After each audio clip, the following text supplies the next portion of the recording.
While Latchaw's home in Metairie survived, they decided to move to Alabama after her husband was offered a job in Birmingham. Now, CBS42 Storm Team Chief Meteorologist Dave Nussbaum is in Birmingham by way of New Orleans, Louisiana, but Baton Rouge at the time of Hurricane Katrina. Just take me back, because 20 years ago, everybody remembers kind of where they were that day, especially if you were in Louisiana. Yeah, I mean, just kind of starting out early in my career, and here's this massive monster, if you will, coming to Louisiana.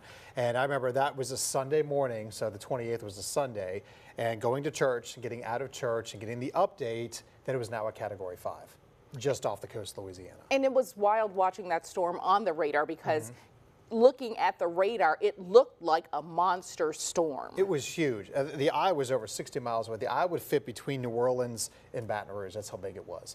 And so, of course, anywhere on the eye, that's your worst of the storm. Of course, the storm just missed New Orleans directly, kind of just to the east there. You can see the satellite there. And so, but nonetheless, though, it was pretty devastating, especially for the Mississippi Gulf Coast. And this is early in your career, so you know about hurricanes, but do you know about hurricanes? You had to learn a lot about it. What did you learn since then? So the year before, we had Ivan here in Alabama that came through. I covered that storm down there. And then so there's a lot of changes that came from that storm from Louisiana that was good, which helped the evacuation plan, which is big down there.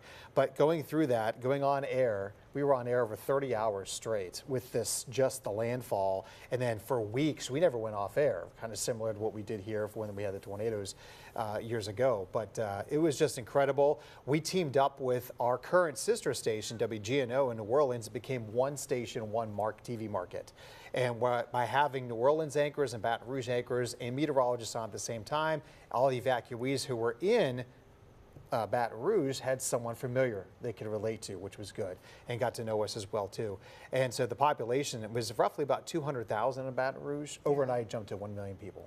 And that really says a lot about the power, I think, of this medium, television, for the lives you guys were able to save by letting people know, because no one could possibly have been prepared when you heard that the levee broke there.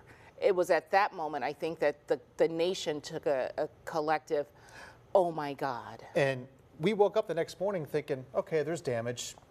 We expected that. And they're like, no, there's flooding. We're like, oh, a little bit of flooding, no big deal. Like, no, there's massive flooding. And everyone's like, what do you mean? And then that's when we found out, when there's levees, the Army Corps started flying out, the National Guard's flying in, and then obviously we all know what happened there and all the lives that were lost. Devastating to see that, but I still hear this helicopters going back and forth from Baton Rouge to New Orleans here, and you know, it's just those that have gone through it. Many have stayed here in Birmingham at other cities, and so you know, we look back on it, we remember those lives lost, but definitely something that I will never forget in my career. I think none of us, and especially when you go back to New Orleans today to see the strength, how they have come back and rebuilt that city and made it a place that people in this nation love to visit. They're resilient. Dave. Absolutely. That's how New Orleans works. Thanks for sharing your story. Now you can do your real job. Well, fortunately, nothing tropical here to worry about, so that's some good news. But we do have some rain to continue.